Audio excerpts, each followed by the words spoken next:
Faltan pocos meses para las elecciones en Bolivia y el presidente Evo Morales va en busca de un nuevo mandato. Está con nosotros Óscar Ortiz, senador y candidato a la presidencia por el Movimiento Demócrata Social. Gracias por acompañarnos. Un placer. Alianza Bolivia dice no. Así es. ¿A qué le dice no su agrupación, senador? Buenas noches, Juan Pablo. Muchas gracias por esta oportunidad.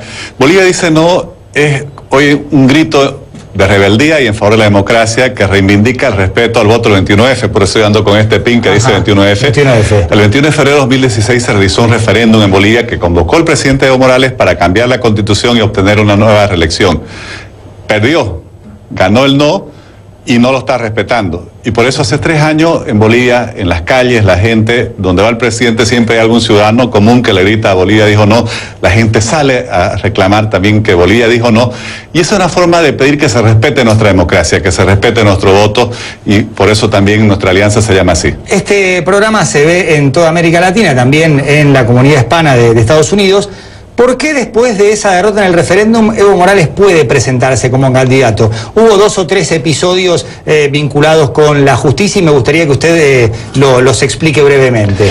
Bueno, lamentablemente esto es algo que están copiando de lo que, por ejemplo, hizo Daniel Ortega en Nicaragua, que obtuvo un fallo en la justicia que decía que presentarse a una elección es un derecho humano y que, por lo tanto, la reelección indefinida es un derecho humano. En Bolivia, Evo Morales creyó que podía ganar un referéndum, lo perdió y después de perderlo fue a un tribunal constitucional. Lamentablemente no tenemos una justicia independiente y este tribunal constitucional ha hecho algo absurdo, decir que una parte de nuestra constitución en el fondo es inconstitucional, a lo que no puede declarar un tribunal constitucional. Y entonces le han dicho que él puede reelegirse indefinidamente.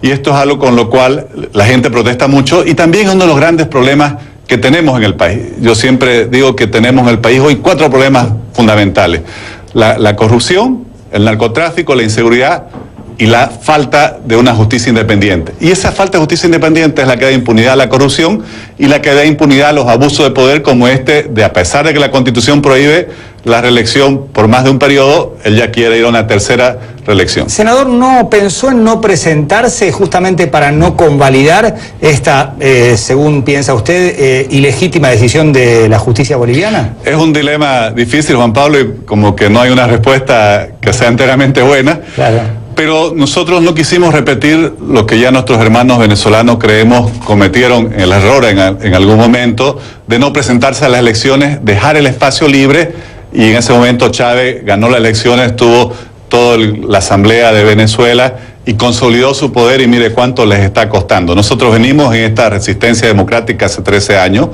porque aquí nosotros siempre tratamos también de explicar a la comunidad internacional que si bien hoy Bolivia no tiene el grado de violencia que sufren Venezuela y Nicaragua, también tenemos perseguidos políticos, tenemos refugiados, tenemos exiliados, tenemos juicio. La forma de perseguir a quien piensa distinto es meterle juicio. No hay tribunales independientes que garanticen el derecho a la defensa o al debido proceso y por lo tanto es una forma de autoritarismo en el cual supuestamente hay las instituciones democráticas, pero en realidad es la fachada, una especie de caricatura de la democracia. ¿Por qué no hay una candidatura unificada? Porque usted es un candidato, otro es Carlos Mesa, para enfrentarse con Evo Morales. ¿Qué es lo que ha primado para no tener una oferta electoral unificada y, por qué no, competitiva contra Evo Morales? Porque lamentablemente, a pesar de los grandes desafíos y la gran responsabilidad que había, muchas veces priman las ambiciones personales y eso, para decirlo con toda franqueza, impidió que hagamos esa alianza de unidad que se debió haber hecho. Mi candidatura es la candidatura nueva y la última en inscribirse porque hicimos hasta lo último lo posible de lograr esa unidad. Ahora creo que siendo los únicos que no hemos sido ni presidente ni vicepresidente antes, hoy somos los únicos que estamos creciendo. Hay un candidato inconstitucional estancado que es Evo Morales. La segunda opción, que es el expresidente Mesa, está bajando y nosotros estamos subiendo.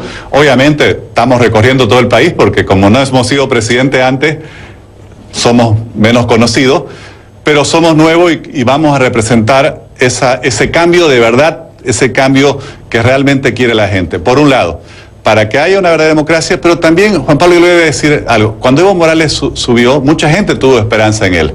Sí. Pero lamentablemente él desperdició esa oportunidad porque siguió el modelo de Chávez y se dedicó a enfrentarnos, confrontarnos y dividirnos entre bolivianos. Y hoy hay una nueva generación, una generación de gente joven que ve cómo avanza el mundo, que quiere modernizar Bolivia, que quiere superar esos periodos de enfrentamiento y que quiere un país con oportunidades, un país que ya no se debata y yo diría, entre comillas, se desangre, por lo menos en los enfrentamientos entre hermanos, en las diferencias ideológicas, sino se concentra en la búsqueda de soluciones.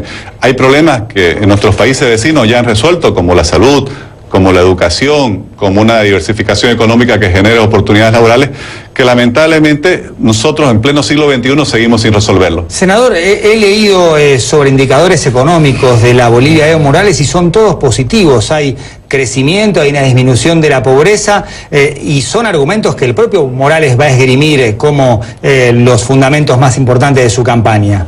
Así es, pero a pesar de eso, también usted puede leer que hay una inmensa mayoría de bolivianos que no está de acuerdo con Evo Morales.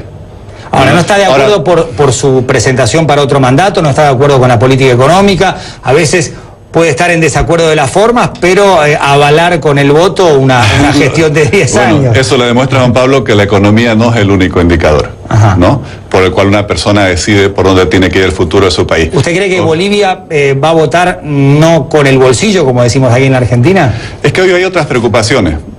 Por ejemplo, hoy, increíble, para un presidente que subió en contra del sistema político tradicional porque se lo calificaba de corrupto, hoy el principal problema de este gobierno para la gente es la corrupción, ¿no? Otra cosa que la gente rechaza mucho es esta falta de una acción decidida contra el narcotráfico que genera inseguridad. Una inseguridad también que tiene otros aspectos. Por ejemplo, tenemos un nivel altísimo de feminicidio. Hay que trabajar mucho en eso, es lo que nos preocupa a nosotros. Pero también este control que hace el gobierno sobre la justicia para perseguir a quienes piensan diferente, para dar impunidad a los corruptos. ¿Me puede dar ejemplos concretos de denuncias de corrupción y de persecución a quienes denuncian a Evo Morales? Bueno, primero, yo soy candidato, entre otras cosas, porque he sido quizás el que más ha denunciado los casos de corrupción. Hay un caso que es escandaloso, Juan Pablo, para un gobierno que subió en nombre de los pueblos indígenas.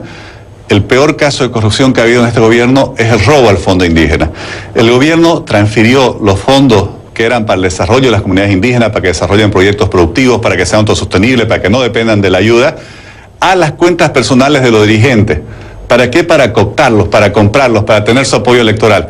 Obviamente el dinero se perdió. ¿Y en qué recorrido judicial está esa denuncia que presentó usted? Bueno, lleva ya alrededor de 4 años por lo menos, y ninguno de los principales responsables, de los que eran miembros del directorio del Fondo Indígena, está detenido. Hay 2 o 3 procesados que ya fueron liberados y hoy andan viajando por todo el país. Como siempre, hay un modus operandi en este gobierno que detienen a algunos funcionarios subalternos. Entonces, claramente, ahí hay un abuso de poder que da impunidad. Hay un diputado que se llama Rafael Quispe, que es diputado indígena, que hemos suscrito una alianza hace 3 días con él, y él ha venido también haciendo denuncias, y resulta que la persona a quien él denuncia, que es una de las personas que recibió dinero del Fondo Indígena, lo enjuicia, y a pesar de que es diputado, le están aplicando medidas de restricción de la libertad, lo detienen a la fiscalía. ¿No tiene fueros como diputado? Bueno, la Constitución dice que somos inviolables para las fiscalizaciones y para la denuncia que hacemos, pero aún así lo detienen, que es una forma de amedrentamiento, y ahora le han aplicado una medida de detención domiciliaria los fines de semana. Todas esas son formas de utilizar la justicia en lugar de para perseguir al delito, perseguir a quienes denuncian los casos de corrupción. Ortiz, usted es de Santa Cruz de la Sierra. Así es. Que ha sido la región siempre más crítica respecto de Evo Morales. Hubo focos de alta intensidad contra el gobierno de Evo Morales. Hoy, ¿cómo es la relación? Los empresarios que en su momento lo criticaban, hoy lo acompañan a Evo Morales. ¿Se ha revertido la tendencia en esa región que, insisto, fue crítica durante buena parte de la gestión de Morales? Bueno, hay que separar la región de los empresarios. Sí. ¿No? Por ejemplo, en el departamento de Santa Cruz hubo elecciones judiciales en Bolivia y la oposición llamó a votar blanco y nulo en protesta porque todos los candidatos habían sido seleccionados por la mayoría oficialista. Prácticamente 70% de la gente votó blanco y nulo. Por eso, no es lo mismo los acuerdos que tengan que hacer los empresarios. Pero ha cambiado, ¿no?, la mirada del empresariado cruceño. Yo diría que hay una especie de convivencia por necesidad mutua. El empresario necesita que este gobierno lo deje trabajar porque le aplicaron prohibición de exportaciones, porque hay restricciones a la propiedad privada, cada 2 años se puede revisar el derecho de propiedad de la tierra, se necesita licencias previas para exportar, algo absurdo en mi opinión, y al mismo tiempo el gobierno que entendió que no puede permitir lo que pasó en Venezuela de destruir el aparato productivo porque eso produce escasez y la escasez produce malestar social, bueno, han llegado a una convivencia que no tiene nada que ver con el inmenso rechazo que sigue teniendo, le voy a decir, no solo en Santa Cruz. Evo Morales en las últimas votaciones prácticamente ha perdido en las 9 ciudades capitales de departamento, allá departamento para nosotros es lo mismo que provincia en Argentina o estado en otros países, e incluso en la ciudad del Alto, que antes era un bastión muy fuerte, hoy prácticamente en las últimas votaciones han estado equilibrados, lo que muestra que hay un rechazo creciente y prácticamente mayoritario en todos los sectores urbanos del país a esta gestión de gobierno. Senador Ortiz, muchísimas gracias por haber venido, un placer. Gracias, Juan Pablo. Hay más información aquí en Perspectivas de Buenos Aires. En el resto de América.